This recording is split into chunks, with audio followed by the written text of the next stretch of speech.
सभी को जय मसीह की। आज का वचन है यशायाह की पुस्तक चैप्टर 30 का वचन 19 से 21। हे सिय्योन के लोगों, तुम यरूशलेम में बसे रहो, तुम फिर कभी न रोओगे। वह तुम्हारी दुहाई सुनते ही तुम पर भी निश्चय अनुग्रह करेगा। वह सुनते ही तुम्हारी मानेगा। चाहे प्रभु तुम्हें विपत्ति की रोटी और दुख का जल भी दे, तो भी तुम्हारे उपदेशक फिर न छिपे और तुम अपनी आँखों से अपने उपदेशकों को देखते रहोगे। जब कभी तुम दाहिनी या बाईं ओर मुड़ने लगो, तब तुम्हारे पीछे से वह वचन तुम्हारी कानों में पड़ेगा। मार्ग यही है, इसी पे चलो। आमीन। हे सिय्योन के लोगों, तुम यरूशलेम में बसे रहो। परमेश्वर, आज के इस सुंदर वचन के लिए तेरा कोटि कोटि नमन। परमेश्वर का कहना है कि यदि हम उस परमेश्वर में बसे रहते हैं, वही सिय्योन है, वही यरूशलेम है, उसी के आनंद में अगर हम मग्न रहते हैं, तो हमें चाहे विपत्ति की रोटी और दुख का जल भी परमेश्वर दे, तो भी हमारे उपदेशक फिर न छिपेंगे। जो हमारे पास ज्ञान है, परमेश्वर के जो वचन हमें मिलते हैं, वो हमसे कभी दूर न रहेंगे।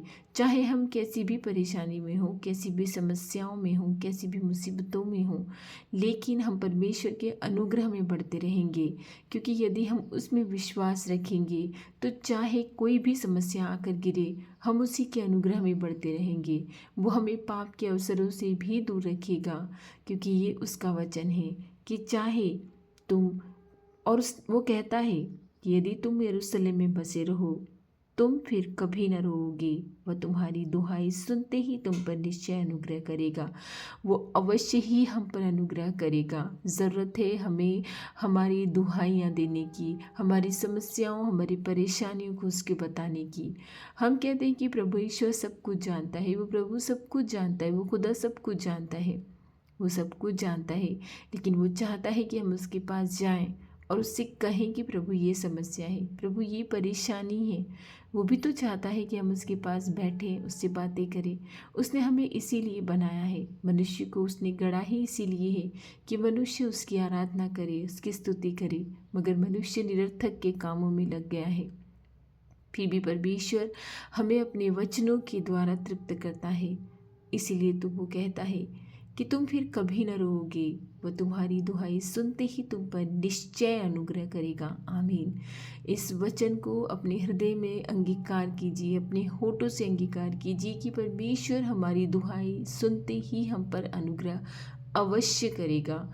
ये उसके वचन है। आज की सुबह में जो ये वचन हमें मिले हैं, इन पे पूर्ण विश्वास कीजिए कि वो हमारी दुहाई सुनते ही अवश्य ही हम पर अनुग्रह करेगा।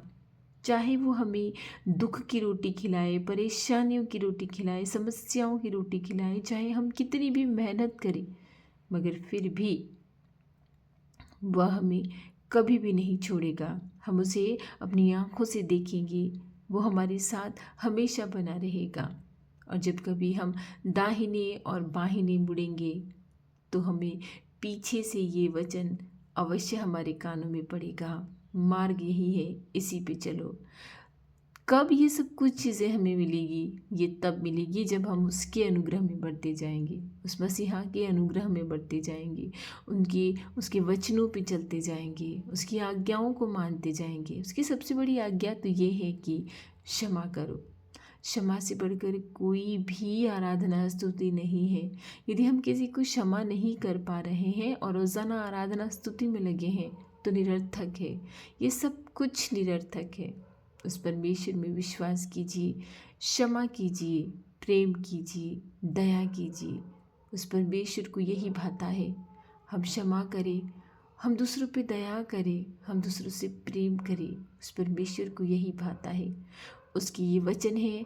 आज इस सुंदर सुबह में ये हमें अच्छे वचन मिले हैं कि वो हमारी दुहाई सुनते ही अवश्य ही हम पर अनुग्रह करेगा।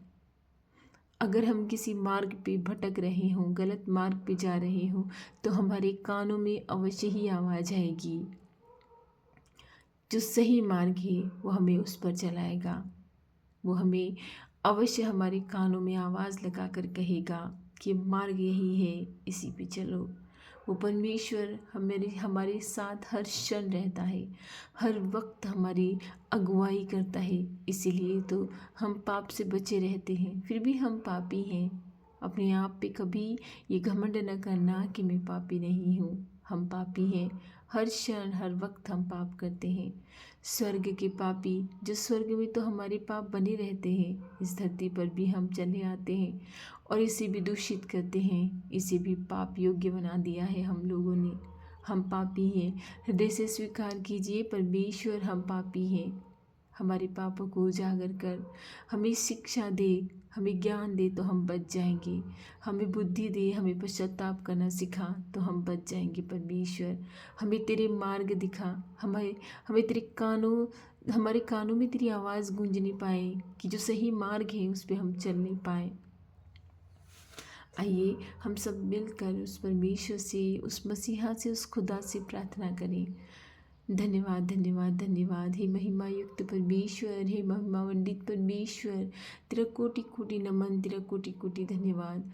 आज तूने ये सुंदर वचन जो हमें दिए हैं कि यदि हम तेरे सियोन में बने रहे, यदि हम तेरे यरूशलेम में बने रहे, यदि हम तेरी प्रार्थनाओं में बने रहे, तेरे अनुग्रह में बने रहे, तो तू अवश्य ही हमारी दुहाइयों को सुनेगा और हमें पर अनुग्रह करेगा। तो अवश्य ही हमारे कानों में ये आवाज़ देगा कि मार्ग यही है, इसी पे चलो। जो सही मार्ग है परमेश्वर, तू अवश्य ही हमें उसी पर ले चलेगा। तू ही महिमा की योग्य है, तू ही हमारा हाकिम है, तू ही हमारा मालिक है, तू हमें जीवन देता है, जीवनदायी झरने की ओर हमें ले चलता है परमेश्वर। तो ऐसा भला गडरिया है जो अपनी भेड़ों को कभी भटकने नहीं देता है। हे मेरे खुदा, तेरा कोटि कोटि नमन, तेरा कोटि कोटि धन्यवाद कि तूने दुनिया की भीड़ से चुनकर हमें अलग किया है। तू हर रोज़ हमें अपने वचनों से तृप्त करता है। तू जीवनदायी झरने के पास हमें ले चलता है और वो झरना तू है खुदा, वो झरना तू है परमेश्वर कि हम तुझे समझ नहीं पा रहे हैं। हमारी बुद्धि को खोल, हमारी आँखों को खोल कि जिन चीज़ों पे पर्दा पड़ा है उससे हम अच्छी तरह से देख नहीं पाए, समझ नहीं पाए। हे मेरे प्रभु, आज की सुबह में जो हमारी ज़रूरतें हैं, जो हमारी आवश्यकताएं हैं, जिन चीज़ों के लिए हम बहुत दिनों से प्रार्थना कर रहे हैं, हमें नहीं मिल रही हैं, हे परमेश्वर, ये तेरे वचन जो हमें आनंद से भरते हैं, ये जो तेरे वचन है ये हमें आनंद देते हैं, शक्ति देते हैं, ताकत देते हैं। आज के जो तेरे वचन हमें मिले हैं कि तू अवश्य हमारी दुहाई सुनकर हम पर अनुग्रह करेगा। हे मेरे परमेश्वर, मैं विश्वास करती हूँ, हम सब विश्वास करते हैं कि आज तक हमने जो मांगा है तो अवश्य हम पर, हमारी प्रार्थनाओं को सुनकर हम पर अनुग्रह कर रहा है। तूने कर दिया है परमेश्वर, हमारी प्रार्थनाओं को सुन लिया है। प्रभु, जो इस समय हमारे भाई बहन रोगी हैं, जो बहुत परेशानी में हैं, जो बहुत पीड़ा में हैं, जो दर्द में हैं, उनकी प्रार्थनाओं को सुन परमेश्वर, उन्हें चंगाई दे प्रभु। इसी समय हम तेरे पवित्र नाम से उन बीमारियों को कहते हैं चले जाओ। ये शरीर परमेश्वर का मंदिर है, ये तुम्हारा नहीं है कि जो तुम इसमें बसो। इसी क्षण प्रभु यीशु के नाम से इस शरीर को छोड़कर चले जाओ। इसी क्षण हे बुरी आत्माओं, हे व्यभिचार की आत्माओं जो तुमने कब्जा कर रखा है इस परमेश्वर के मंदिर पर, इसी क्षण में परमेश्वर मसीहा के नाम से ये तुम्हें आज्ञा देती हूँ कि इसी क्षण व्यभिचार की आत्मा शरीर से निकल कर चली जाओ। हे गंदी आत्माओं, हे रोगी आत्माओं, चली जाओ। इन शरीरों पे तुम्हारा कोई अधिकार नहीं है। जहाँ पे परमेश्वर के वचन बसते हैं, जहाँ परमेश्वर हमारे साथ जीवित खुदा रहता है, उस शरीर में तुम्हारा कोई अधिकार नहीं है। हे बीमारी की आत्माओं, विचार की आत्माओं, गंदी आत्माओं, गंदी सोच की आत्माओं, चले जाओ, चले जाओ। इसी क्षण यहाँ से निकल कर चले जाओ। जहाँ प्रभु रहता है वहाँ आनंद रहता है, जहाँ प्रभु रहता है वहाँ स्वस्थ शरीर रहता है। हे परमेश्वर, हे मेरे खुदा, हम चाहते हैं कि तू हमारे शरीर में रहे, तो हमारी आत्मा में बसे, तो हमारी आत्मा की अगुवाई करे।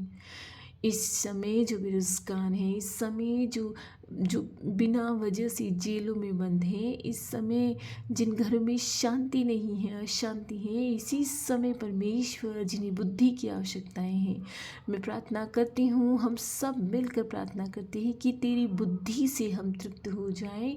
जितना ज़रूरत हो हम उतने ही बोलने पाए परमेश्वर।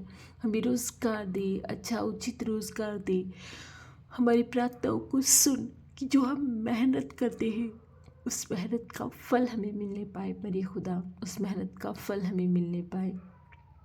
तू प्रेमी पिता है। तू हमारी प्रार्थनाओं को सुनकर उनका उत्तर तू देता है। हम तुझसे प्रार्थना करते हैं, आज हमारी रक्षा करना, आने जाने में खतरे मुसीबतों से जो हमारी ज़रूरतें हैं, जो हमारी आवश्यकताएं हमें देना। हम चिन्ह चमत्कार के पीछे ना दौड़ें, मगर तेरे सुंदर और सही वचनों के पीछे दौड़ें, जो जीवनदायी झरना है, जो जीवन देते हैं। परमेश्वर, मैं सारी प्रार्थनाएं प्रभु यीशु के नाम से मांगती हूँ। हमने सुना है और ग्रहण किया है। उस परमेश्वर ने जो आज हमने मांगा है उसने हमें दे दिया है, ये हम विश्वास करते हैं। उसने अनुग्रह कर दिया है। प्रभु यीशु के नाम से आमीन।